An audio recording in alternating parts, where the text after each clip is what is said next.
Happy Thanksgiving. My name is John Martinez. I'm a student at Lancaster Bible College, and this is my sociology report for Professor Keiser. This is a sociological view of a country. The country I chose is Liberia. I chose Liberia for two reasons. Number one, because it's been in the news a lot lately with the Ebola outbreak, and so I wanted to know more about the country.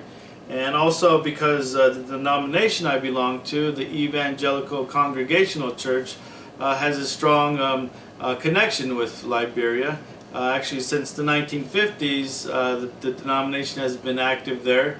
There are 36 EC churches in Liberia with over 9,000 members. Now, the name Liberia comes from the English word liberty. It has its roots back in 1816, when the American Colonization Society decided to help the resettlement of some of the free black slaves in America back to Africa.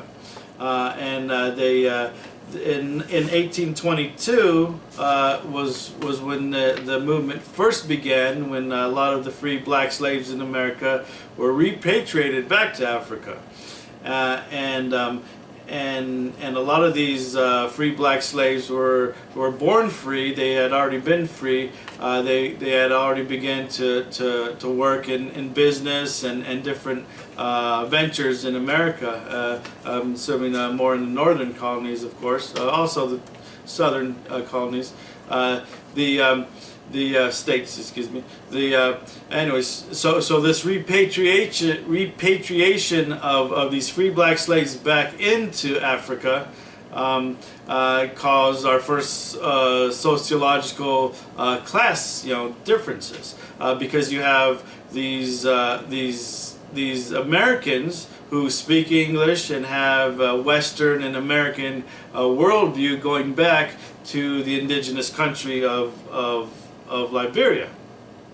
So along the coast you have the capital Monrovia and other cities that were populated by this minority, which was actually the ruling class. Less than 5% of the population were this class of colonizers, and the remainder of the indigenous people in Liberia belonged to about 16 different indigenous tribes or people groups in Liberia. So that creates the first stratosphere in class, is the settlers and indigenous people. And then within the indigenous people there became a stratification between those who wanted to become more civilized, those who sought education and modern technology and political power and that type of thing, and they began to dress differently, and they saw themselves as civilized. Still their patriotism was to the indigenous people, but they civilized themselves as far as lifestyle, and that was a separation into three groups now, of course the settlers wouldn't necessarily move into the indigenous people, but the indigenous people could move towards the settlers type of people, and so those are the classes. And one thing that changed the sociological landscape in the past 30 years specifically is civil war.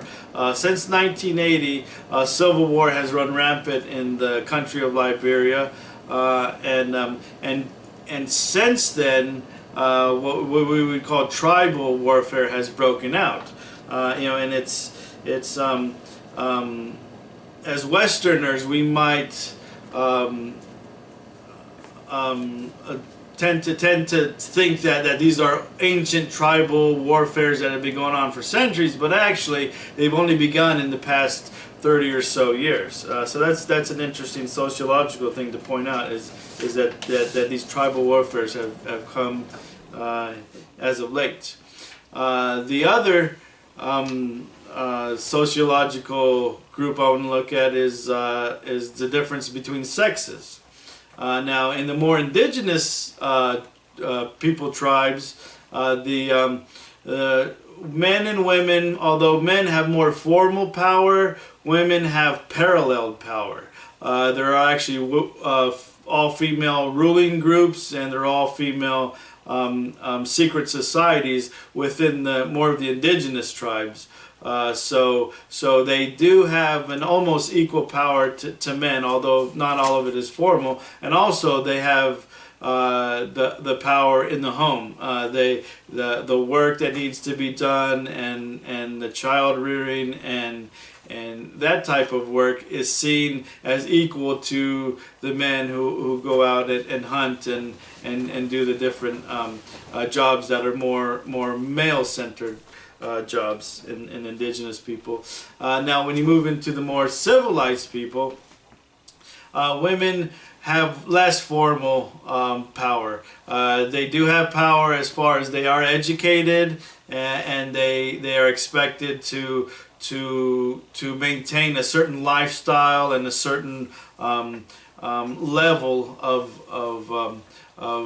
of class in their life, and a civilized woman would be welcome to work in a white collar type of job, but if she were to take a step backwards and work in more of a agricultural or gathering water, carrying water, that would be considered a step backwards towards the indigenous lower class. So that's an interesting thing amongst even women. So anyway, so I hope you learned a little bit about Liberia, and again, today's Thanksgiving, but a reminder that every day give thanks to God for the good things you have in life. Thank you, and God bless.